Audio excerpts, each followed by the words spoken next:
બાંધી દો પહેલાં. નમસ્કાર દર્શક મિત્રો, હું છું ગોવિંદ મહેશ્વરી અને આપ જોઈ રહ્યા છો મારું ભારત. આજે આપણે આવ્યા છીએ મુન્દ્રા તાલુકા મામલતદાર કચેરીએ બગડા ગામના સંભવિત બિનહરીફ સરપંચ વલીબેન ઉમેદવારી ફોર્મ ભર્યું છે.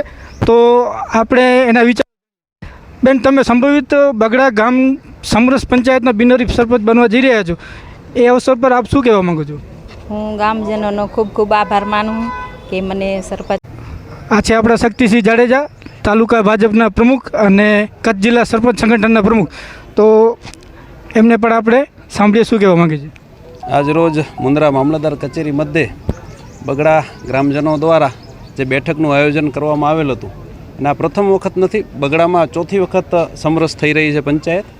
વલીબેન મુરજીભાઈ ગોયલના નામ ઉપર સર્વસંમતિએ અને સમગ્ર ટીમને ગ્રામજનો દ્વારા બિનહરીફ કરવામાં આવી હતી. સામાજિક રીતે સૌ આગેવાનોએ, સ્થાનિક તાલુકા પંચાયતના પૂર્વ પ્રમુખ અને સ્થાનિક સદસ્ય આપણા ચેતનભાઈ, તેઓના જિલ્લાના પ્રમુખ શ્રી તેજાભાઈ, સમગ્ર આહિર સમાજનું બહુમતીવાળું ગામ છે અને સમગ્ર જ્ઞાતિઓ તમામને સાથે રાખી અને સમરસ પંચાયત જાહેર કરવામાં આવી છે. તો ભારતીય જનતા પાર્ટી વતીથી, તાલુકા ભાજપ પરિવાર વતીથી હું તેઓને હૃદયથી અભિનંદન આપું છું. અને ગુજરાત સરકારની જે સમરસ યોજના અંતર્ગત જે 5 લાખની પ્રોત્સાહનની રકમ જળતી હોય છે, સાથે સાથે ધારાસભ્યશ્રી દ્વારા પણ આ વખતે એવી જાહેરાત કરવામાં આવી છે કે જળ સંગ્રહના કાર્ય માટે વધારાની ધારાસભ્યની 5 લાખની પણ ગ્રાન્ટ ફાળવવામાં આવશે.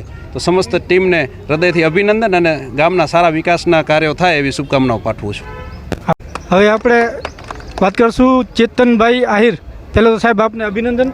આભાર સાહેબ. આ બગડા ગામ અમારા મત વિસ્તારનો ગામ છે અને આજે ચોથી વખત બગડા ગ્રામ પંચાયત જે સમરસ જાહેર થઈ છે એ બદલ અમે હર્ષની લાગણી અનુભવીએ છીએ અને ગામવાસીઓને ખૂબ ખૂબ આભાર માનીએ છીએ કે આવા જ કાર્ય કરતા રહે અને ગામમાં ખોટા વિવાદ ઊભા ન થાય એના માટે આવા સમરસ બધી જગ્યાએ જો સમરસ થતો રહે તો બહુ સારી વાત છે.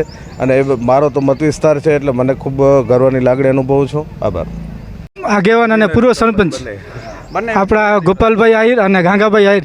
સાહેબ, આપ બગડા ગ્રામ પંચાયત સમરસ બનવા જઈ રહી છે, એના વિશે આપ શું કહેવા માગશો?